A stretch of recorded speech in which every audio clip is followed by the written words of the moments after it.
Welcome to the Restaurant Roadmap Podcast, powered by Synergy Restaurant Consultants, your go-to source for actionable insights and real-world strategies from the industry's top experts, clients, and special guests.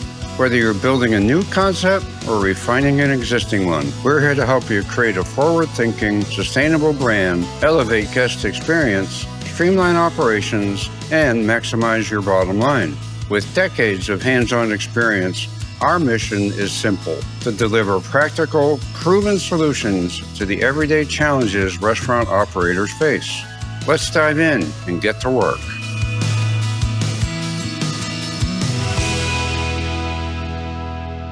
Hey, everybody. Welcome back to the Restaurant Roadmap. Once again, we have myself, Danny, Managing Partner, Synergy Restaurant Consultants. We have Amanda Stokes and Eric, one of our culinary specialists, all-around good guys. So this is round 2 of leadership. We felt like this was critical. Again, as we do a lot of our work, we find that one of the biggest deficiencies is having a strong leader.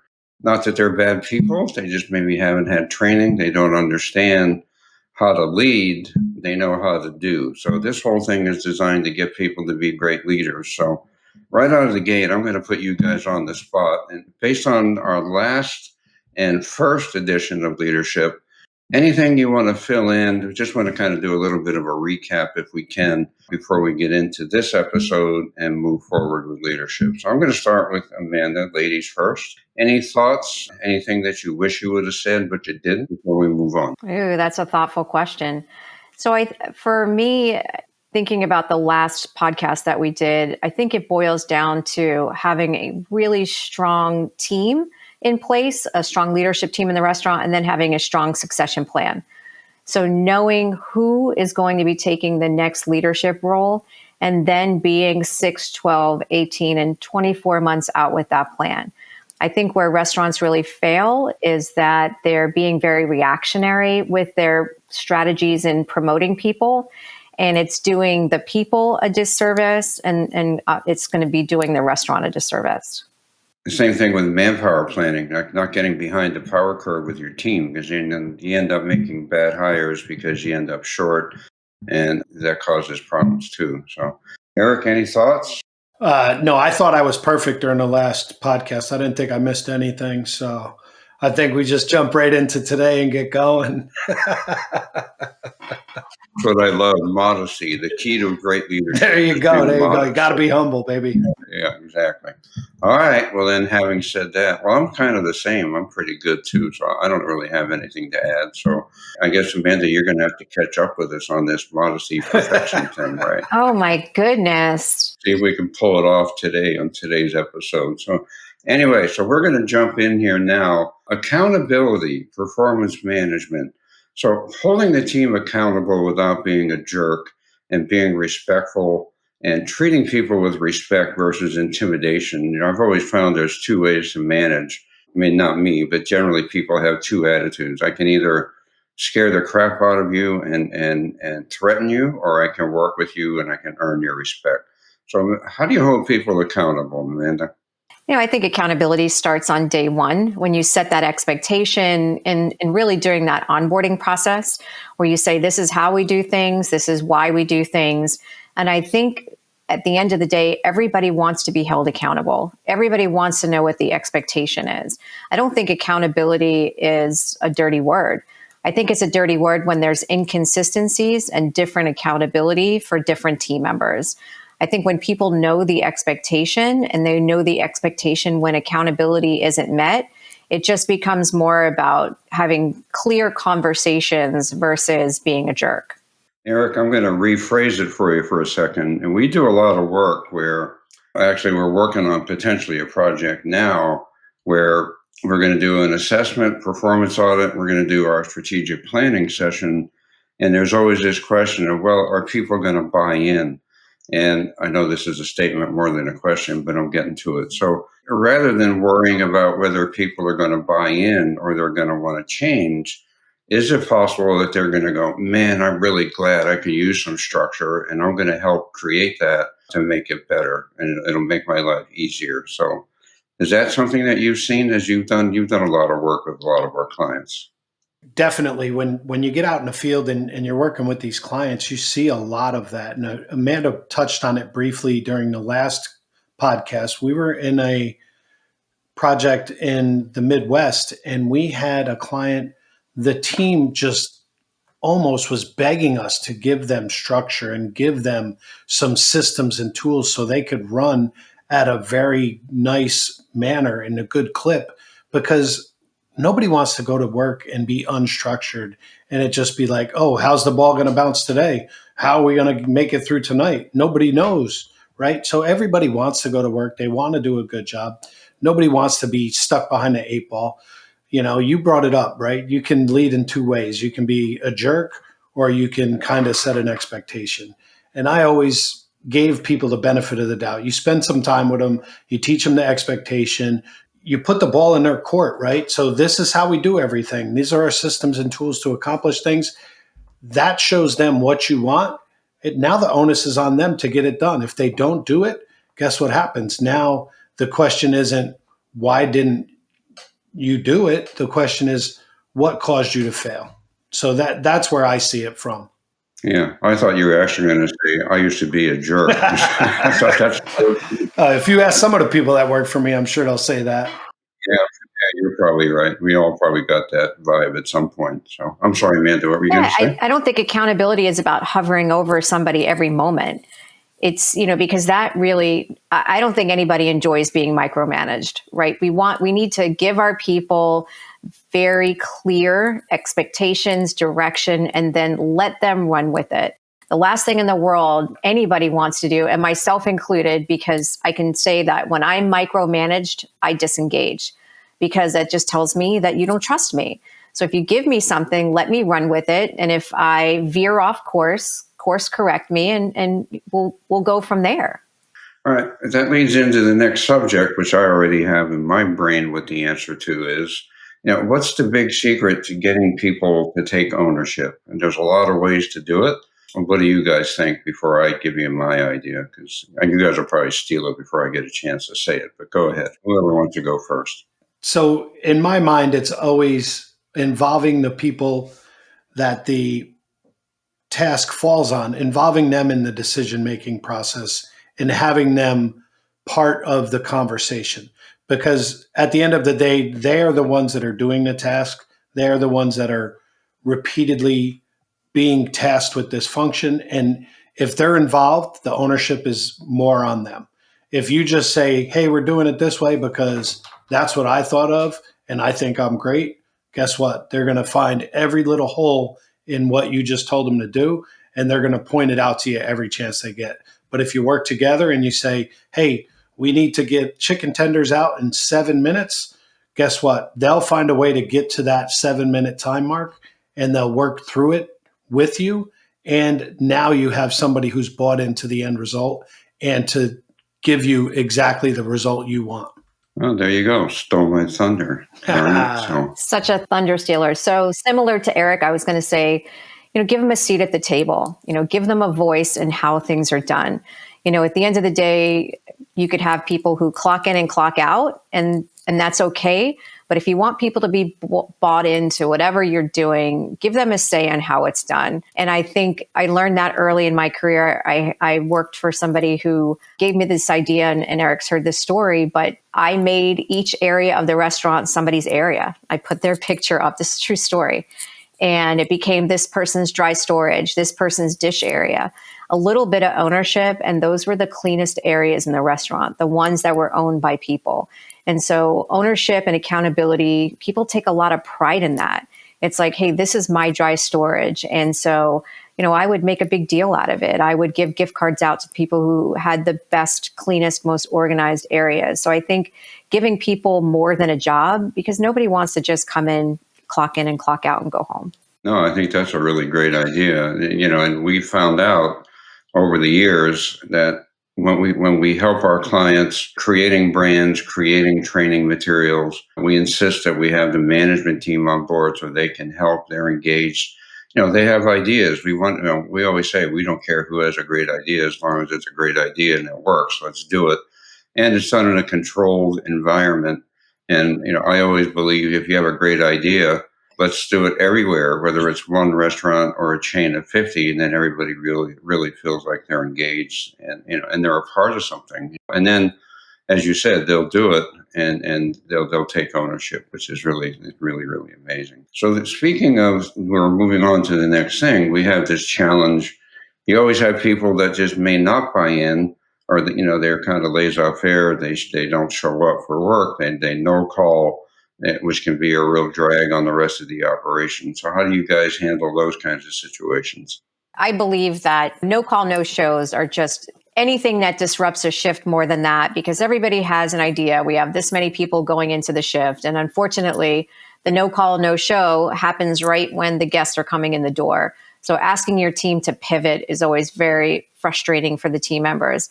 I think you address it in a way that's consistent with what you told them when you hired them. Hey, if you do not call for your shift, call in for your shift and you no show, you're going to lose your job. And then you have to stick to that. It can't be, well, we're going to give Susie one break and then we're not going to give Bobby a break. It's just being really consistent about that policy. I think no show, no calls, I think they're not just disruptive for the team, they hurt your guest experience.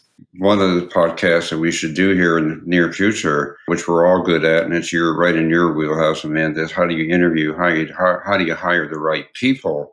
And if you do a good job in the beginning, no call, no shows aren't a problem because you're hiring right to begin with. So I think that's a whole nother subject that we need to talk about here in the near future. So, Eric, anything you want to add? Definitely. I think Amanda touched on it briefly, but to expand on what she started to talk about was setting that expectation in the beginning when you hire somebody, right? So just so everybody knows, hey, when I put you on a schedule, I need you here. We don't have extra people. We don't have somebody on standby that's we can call in. If your name appears on the schedule, I need to know if you're not going to be here well in advance of you not being here, because then the team can be set up for success. And nothing's worse than a team not set up for success. And you put the ball in their court, right? So I always explain it to them. Imagine you're the one that's on shift and you're supposed to have someone working next to you and they don't show up. Now you have to work twice as hard. That's not really fair. So think about that and the other person that will be in their shoes when you do it to them. So I think that's part of it, and setting the example and the expectation in the beginning. Hey, do you guys remember the on-call thing where I loved on calls. Yeah. it's not legal in most states at this point because you've got to pay them, but it's like, gosh, those team members, I mean, we asked a lot of them, hey, just sit around until 2 hours before your shift and we'll let you know if you're going to get, called into work. That was awful. On a Friday night, hey, it's 3:30 on a Friday afternoon. I don't know if I'm working tonight. I gotta wait. I can't do anything fun yet, right? Horrible. Well, I mean, operationally for managers, I mean, it was really nice to have that backup. I know it wasn't very pleasant for the person on call, but we always used to try to reward them when they came in. And it goes back to, I think, in our first podcast, I totally screwed up the golden rule. But again, just taking care of people the way you would want to be taken care of. I think I got it right this time, right? So anyway, so then all of that gets down to, hopefully you have a group of people that have been engaged, they give you great ideas. And I think, just to say, it's really important you follow up on their ideas too. There's a lot of people that, come in with this idea, nobody does anything about it. And then after a while, it's like, okay, I'm not going to say anything because nobody really cares, right?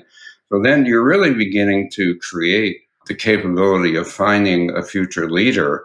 And so let's talk about future leaders and how do you look at your team and what do you do to get somebody who's great to become a leader for you, either as you expand or you have to replace people in your restaurant. So Amanda, what say you? The people who have the most potential to be future leaders are people who have that natural ability to influence their peers. It's not the most skilled server or the most skilled cook. I've learned that the hard way. It's the people who just naturally have the respect and ear of all of their peers. It's the people who go the extra mile, who can eloquently get through a shift meeting in the beginning of the shift and be able to explain to people what's going on. So I think we have this propensity to want to promote the person who is the best server, who has the highest sales, or is the most skilled cook. But I think that's the wrong way to look at it. Yeah, you can be a great doer and a terrible leader, right? And that it doesn't get you anywhere, except you have a doer that's not going to really be able to orchestrate shifts and lead the restaurant, right? Eric, anything else you want to add? Just to that point, I know we've all seen great sports figures throughout our life who were some of the best players in their games. I won't mention any names, but some of them have gone on to become coaches or managers or leaders, and they don't have the same success as a leader as they did as the player. And that speaks to what Amanda was talking about. And then just to expand upon when Amanda, we've identified these people who have empathy and can lead from a great spot. They have their ear of the people. Give them little bits of things to do to move their leadership progression forward. Maybe it's running a shift meeting every day when they're in the building. Maybe it's taking inventory. Maybe it's doing an order. Maybe it's helping with the schedule. Whatever it is, you're putting more on their plate to see how they handle elevated responsibility and see if they can handle what life throws at them at that point and see if they're going to be able to move forward as a leader in your environment. Yeah, and now it's a really good test also because it's really hard to go from being an employee to being a leader with the same group of people. And I'm sure you guys have experienced you never promote somebody to from a shift lead or into management without keep them in the same store because that can be a nightmare too. It's great training, but it's a really challenging thing. So it's a really great leadership lesson too. Is how do you elevate yourself to being a leader versus one of the gang, right? So So one thing I want to add to that is I used to young GMs and young managers who'd want to promote shift leads. They would think, well, I'm just going to give them the keys and see what they run with it. And I used to tell them they're not magic keys. They don't magically have any power over this person. So you giving them the keys is not a strategy for development. It used to crack me up. yeah, it's like sprinkle a little fairy dust on the keys and poof, you have a GM, right? Really, wouldn't that make life a lot easier? So just touch quickly on the right way and the wrong way. When you're a manager, you walk a fine line, different generations, different people, different personalities. Everybody wants to be treated differently. So enforcing policies, some people are very understanding. Some people think you're a jerk. I know back to you, Eric, being a jerk, right? So you have to be delicate. So what's the best way to handle stuff like that where you have to enforce policy, where you have to terminate someone? I mean, I used to hate terminating employees, and I just hated doing it, as we all probably do. So how do you handle stuff like that? Again, I think it goes back to setting expectations and holding people accountable to your expectations, right?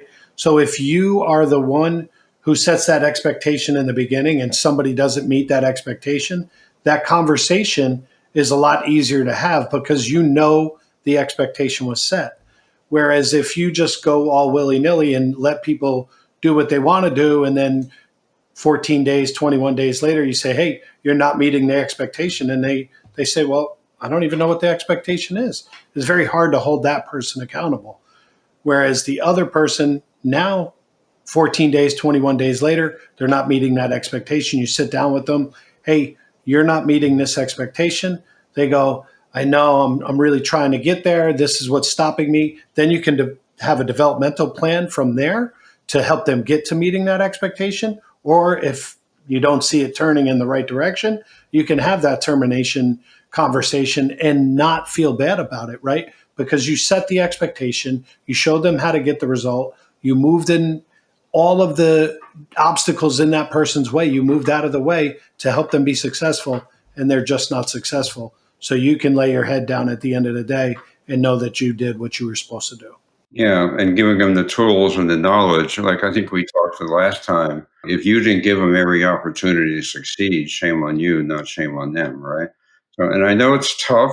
And Amanda, you probably have done a lot of this over the years. It's not easy to do. So how do you handle it? How would you like to weigh in? I think you just do it respectfully. This person gave us their time, and I think that we handle it in the kindest way possible.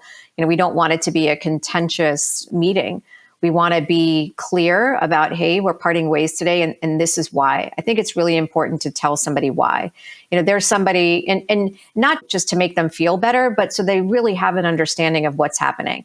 Imagine getting terminated from a job and not knowing exactly why you're being terminated. I mean, that seems obscenely unfair. And so I think we're very clear on the reasons why we're parting ways. And I think we make it clear, hey, if there's anything that's hanging, what next steps are, if there's any insurance involved. And I think people are watching this, right? Not necessarily immediately. Hopefully we have this person in a private setting, but this team member is going to either speak really poorly about us as an employer or say, wow, they were really nice, even all the way up until the end. And really, people know they're being terminated. I mean, this should probably, unless somebody's done something egregious, this should not be a surprise to the person getting terminated.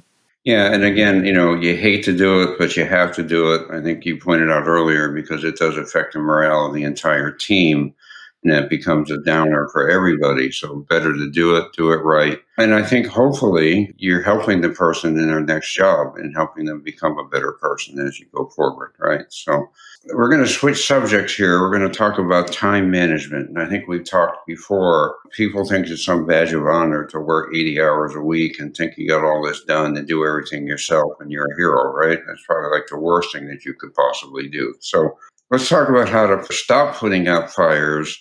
And let's talk about the power of delegation and how do you do that? And what kind of process do you guys go through? It makes people better, right? So what do you guys think? How do we get this done right without killing yourselves? I typically use a timeline. I typically use some sort of pattern throughout my day to ensure that everything flows the way it should. 30 minutes prior to opening the door, that line check better be complete so the team members have any ability to finish what needs to be done, anything that needs to be changed, any quality problems that were found during line check. They have the ability to take care of those prior to opening the door, right? So everything has a time frame. You open the door, you're doing your security check. You're looking and making sure all your coolers are working. These routines, while they seem to be innocuous, they give you a great repetition to go through every day. And then you ensure every day you're getting all these things done in a timely fashion. So that way, when the first guest walks through the door, you're ready to roll. Eric said it exactly right. It's having those great habits and routines, but it's also the best leaders are not doing the tasks that don't impact a team member or guest. They're really spending their time on things that are more meaningful. Let's face it, I used to love to reorganize things. It feels really good to visually see, wow, you've got this walk-in, great, but is that really impacting a team member or a guest in the moment? It probably isn't. So it's just figuring out where to spend our time to create the most impact in the restaurant. And it's not doing those tasks that can be developing other people. We talked about delegating a little bit in our last podcast. And I think saying, hey, if I'm delegating this to, let's use Susie again. We seem to like her. Hey, Susie, I want this walk-in to look like this. Here's a diagram. This is how it should look, and then guide her along the way to give her that ownership and development. That's not taking me away from things that are bigger picture items. So I think the best leaders are not just managing their time effectively, they're being really strategic about developing other people to do those tasks that don't impact the bigger picture in the restaurant. It's what we used to call, my previous jobs, powering down, but following up, follow up being the key to make sure they're getting trained. And I think last time we talked about too, your goal is to work yourself out of a job. Recently, Amanda, you and I are on a project where you have somebody that's in charge of business analysis, helping with the catering party. Like why? I think this person doesn't know how to pull back and let things happen or figure out a better way to do it, right? Rather than doing it yourself. It's easy to get into that trap because, you say, oh, I'll just do it because I can just get it done faster. And before you know it, you're doing everything and you burn out. It's interesting when I'm hiring somebody, you alluded, hey, that could be a separate podcast. But I ask a lot of different questions that most people haven't heard. But I typically ask somebody to tell me about their leadership style. And then I ask them what their team would say about their leadership style. And I'm looking for something really important. I'm looking for them to say, I'm really hands-on and I want my team to see that I'm going to do everything that they're doing. And I always think to myself, God, that is so old school. And why are you still doing that? Because your team will respect you if the restaurant is running well and you're focusing on the things that you need to focus on. I wish that mentality would just cease to exist in the restaurant business. It's funny you say that, Amanda, because I recently on a lot of these projects we're on, we see so much hands-on leadership and so many people diving in and working in the business instead of working on the business, right? Leaders should be working on the business constantly. And we see them every time we're in a restaurant working in the business, either running food or doing a menial task that they're already paying 2 to 3 other people to do. They're taking it over and doing it, and then they're missing the big picture of the entire guest experience. So definitely see that a lot. Yeah, and I think oftentimes that, again, as people get promoted, they sort of revert back to where they're most comfortable. If they're comfortable running food because they were a server, it's a way of kind of being comfortable in your environment. So the goal is to try to get them uncomfortable so that what is uncomfortable becomes comfortable, and that's leadership, right? So now we may have already touched on it, so let me just quickly ask: are there common time wasters that you guys see out there that kind of bring people's awareness, and maybe they can say, "Oh yeah, I do that all the time. I'm going to stop doing that." Any time wasters you guys can think of off the top of your head? Yeah. How many times have we gone into a restaurant and the manager's standing by the bar just talking to the bartender? Right? Go talk to your guests. Get away from the bar. Go talk to your guests sitting at the tables. Go check on your kitchen guys. Make sure they have everything they need. What have you seen, Amanda? I used to love the opening manager, like making all of the iced tea and putting the ice in the ice wells. And they're like, yeah, I like to do it before the team gets here. I'm like, okay, so let me understand this. You have somebody coming in to do this, but you like to do it so that it's done before the person that you're paying gets in to do it. I'm like, please help me make that make sense. And so they thought, they wanted to be kind to the person and get their day started right. And it used to drive me crazy because I'm thinking to myself, that 30 to 45 minutes could have been spent doing so many other things, coaching a prep cook, working through a recipe, and just doing things that would really impact the restaurant. So if I see that in a restaurant today when we're doing an assessment, it still drives me crazy. Well, you recall we had a client not too long ago. One of the manager's first responsibilities was to mop the floor, right? Remember that one? I could not believe it. And I asked them, I said, do you mind doing that? And they're like, well, if I don't do it, who's going to do it? I'm like, the 3 other people that are clocked in right now could maybe do it. So that was a bizarre one. That was a pretty interesting scenario. And hard as we tried, we couldn't quite get them to comprehend that that was like the absolute worst thing that a manager should be doing at 7:30 or 8 o'clock in the morning. And I think the other thing, it's like trying to teach managers be there when you need to be there. So coming in a half hour early to brew tea, you're not there when the guest is there. You're not there when your team is there. So you're not really leading, and you're not touching your guests either. So it's just a really crazy mentality. And again, it's like, well, if I'm there, it's a badge of honor and it's going to run smoothly, as opposed to the theory of it's not how good you are when you're there, it's how good you are when you're not, right? That's really the key. So, is there anything that you feel like you can't delegate as a manager and a leader that you just simply you have to take care of those things? Anything there before we move on? Yes. When a guest, you have an upset, unhappy guest, I typically do not like that pushed onto a senior team member. I think that it means a lot to a guest when you see a manager go out there. We train for this. We know exactly how to diffuse a situation, ensure that we can turn an unhappy guest into a happy guest. And then anything to do with a coaching conversation. So if we have a shift leader that we're developing into a manager, I think it's important that they sit in on those conversations so they gain that comfortability in how to start them, what to say, how to make the other person feel comfortable. But those 2 things I would never delegate.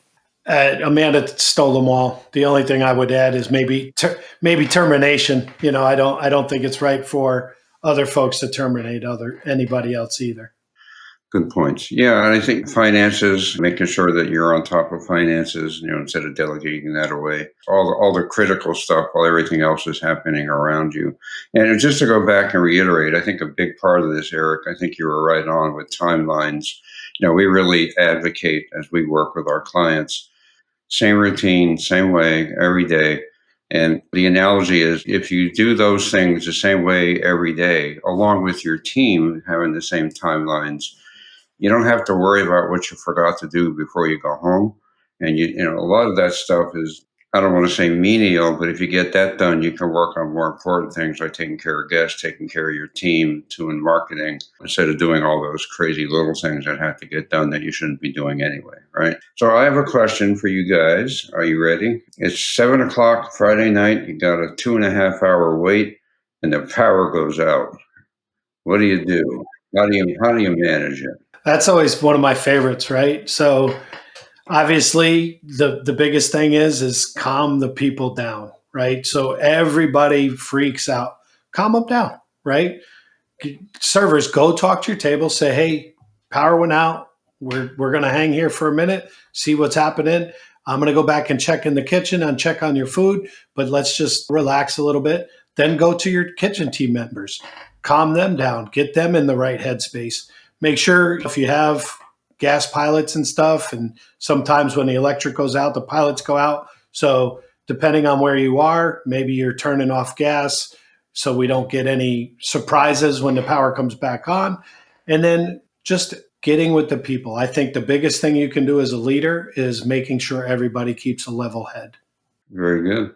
And then filling orders where you can, right? And then, I don't know if a crash kit still exists today, with new POS, but just managing the best you can, to your point, and staying calm. So, anything you want to add, Amanda? Yeah, I think Eric touched on all the important parts. And I think it's really just being a calm leader during that situation, calling the power company, having a great understanding, hey, somebody hit a pole, it's going to be 45 minutes, so that you're going in knowing, hey, this is just a blip in the road, we'll be back on in 30 minutes, or hearing from your power company, hey, we're probably 3 hours out, so that you can make the best decision on how to proceed. It may not be worth it if it's 8 o'clock at night to not lock the doors. So it's getting the information, to Eric's point, keeping your people calm, and then making the best decision for the restaurant in terms of, is it worth it to stay open?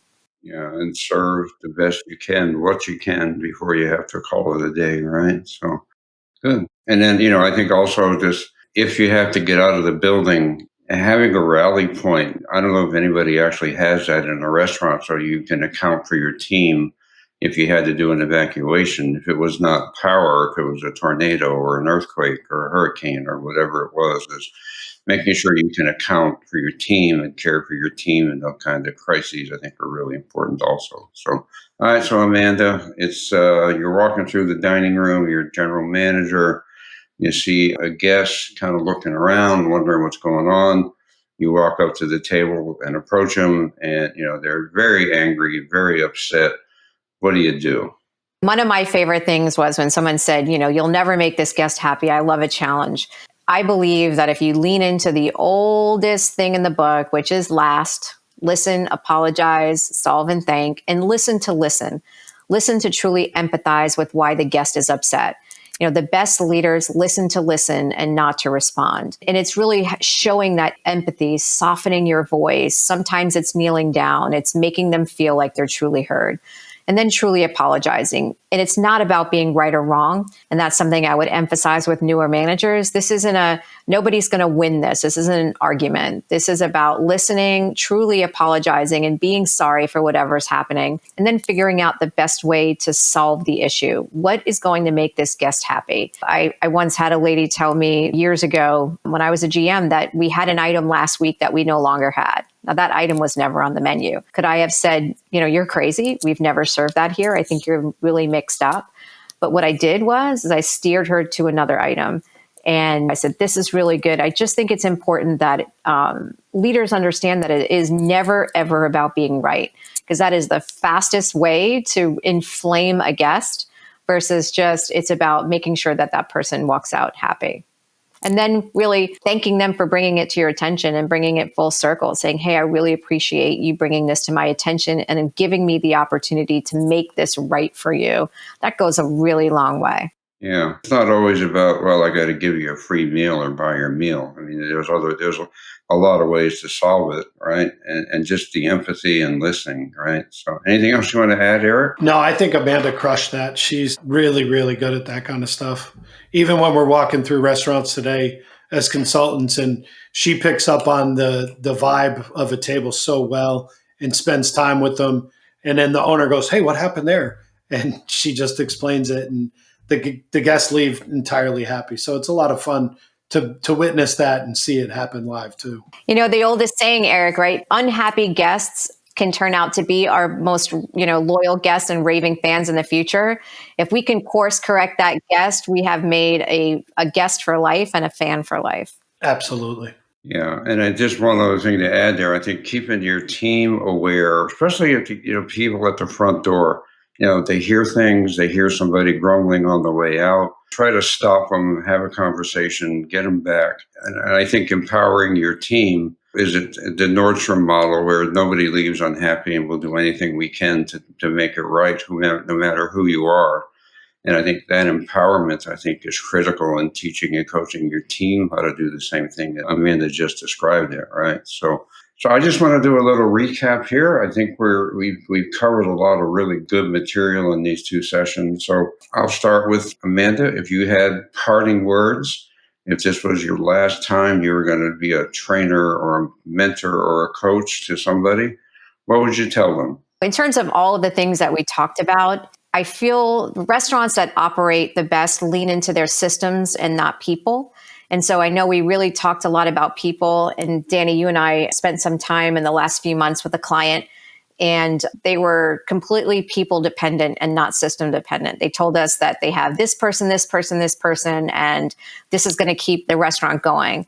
And it was interesting that you kept having to sort of redirect the conversation and said, well, if you didn't have these people, what is the system? How would we keep this thing going? So I would say lean into your systems, right? People don't rise to the level of their training. They fall to the level of their systems. Yeah, and we ran into this also, Amanda, is where, well, I have this person, so we're going to do this policy, as opposed to having the policy and finding the right person to execute the policy that you need to have. So like you hire somebody new and everything changes and that person leaves, you hire somebody else. And it's like you're all over the map as opposed to staying true to who you are and staying true to your systems and training people the right way. All right, Eric, going to be a tough act to follow. What do you got? I want to add on. I don't know about following. I'll just continue the conversation. So we have a saying where we're tough on systems and easy on people, right? So we had a project and the owner was very hands off, and he didn't have a great idea of what's going on in his restaurant. And he was really reliant on his people, and his people had no systems in place. We came in, we wanted to implement systems and tools and get everything set up the way it should operate. And thank God we did, because the people who were in place decided one day that they no longer wanted to be in place. So guess what? Had we not been there and implemented systems and tools, that restaurant probably would have crumbled a little bit. They would have come back, but it would have been very hard on the people who stayed, very hard on the owner, and it would have been difficult for all involved to continue down the path of success that they were working towards.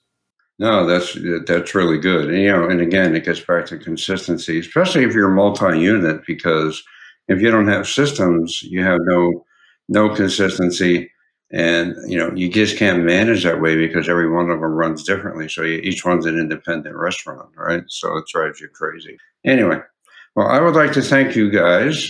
This has been a really fun session. We're going to continue this. I really think we should talk about how to hire the right people. And in the future, we're going to talk about finances. We're going to be talking about social media, back of house operations. We could spend hours talking about front of house training and operations. So stay tuned for some new things. Reach out if you have ideas, if you have a subject that you would like to have us talk about. We are an open book. We want you guys to be successful. So reach out, info@therestaurantroadmap.com. I'd like to thank Amanda for all of your time and all your wisdom and all the throwdown mic points that came up. Thank you so much. You're very welcome.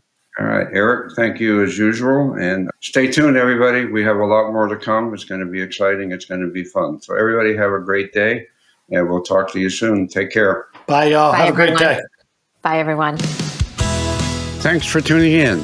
We hope today's episode gave you valuable insights you can put into action.